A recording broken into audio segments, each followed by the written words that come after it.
À la brune qu'à la blonde et qu'à vous, mesdames qui nous regardez. D'ailleurs, ce sujet vous concerne parce qu'on va s'intéresser à l'association Souffle de Violette. C'est mignon, c'est poétique. Ouais. Une association qui regroupe 200 bénévoles, 200 je crois, bénévoles. professionnels, dont le but est de permettre à des femmes atteintes d'un cancer de vivre bien et de manger bien et de se régaler surtout. Voilà, et ce sont des grands talents qui sont unis derrière cette association. C'est pas n'importe qui. Voilà, qui est financée par un fonds de dotation qui s'appelle EREL. Donc c'est que des bénévoles. Alors il y a des cancérologues, il y a des gens qui sont spécialisés dans la nutrition. Il y a aussi 2 anciens chefs du Ritz quand même et des meilleurs ouvriers de France.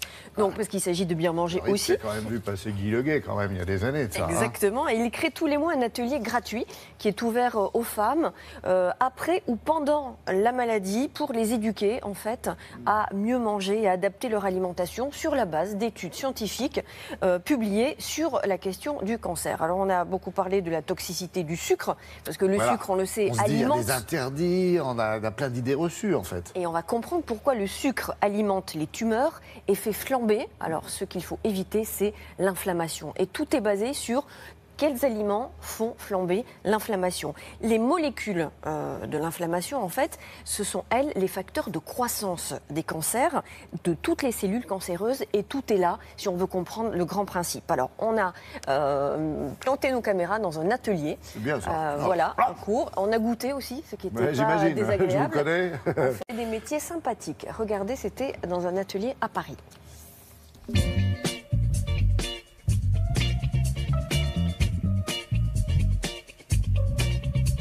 Notre alimentation moderne, contemporaine, à base de produits transformés, de produits industriels, de produits trop sucrés et trop d'origine animale, crée une inflammation que l'on appelle une inflammation de bas grade. Lors de l'inflammation de bas grade, il y a fabrication de molécules qui interviennent dans la fabrication du cancer, qui interviennent aussi dans l'entretien du cancer. Et c'est pour ça qu'il faut essayer de diminuer au maximum cette inflammation chronique de bas grade. Alors pour commencer, on va faire un œuf brouillé au lait de soja. Voilà. Pour éviter la crème et le beurre et autres, on va vous montrer comment on fait. L'alimentation santé repose essentiellement sur une consommation de légumes. Dans nos proportions, ce qu'on conseille toujours aux patients, 3/4 de légumes dans notre assiette. Respecter les saisons, mettre de la couleur dans nos assiettes. Donc on a des asperges vertes et blanches, des petites carottes, des petits navets, tout nouveau, tout beau.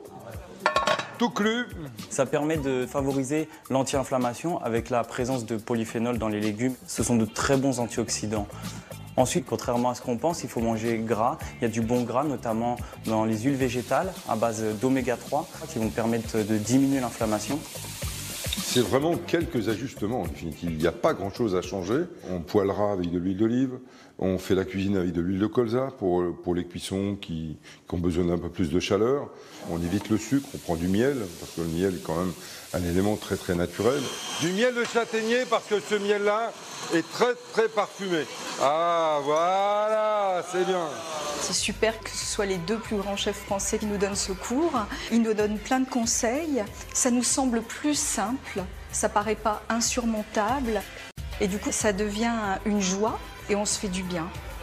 Voilà, donc je pense que c'est très important quand on a été touché par la maladie.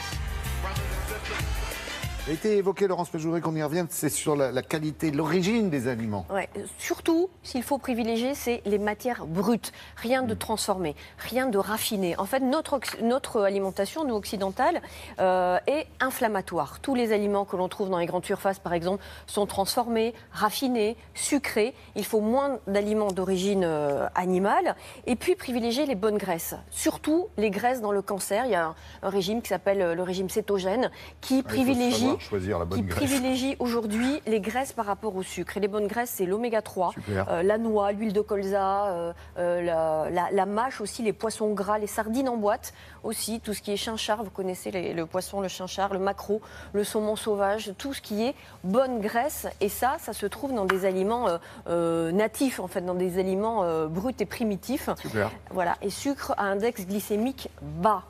Merci beaucoup, Laurence, pour tous ces précieux et bons conseils. Merci de nous avoir mis l'eau à la bouche, décidément, le vendredi matin, ici, on sait.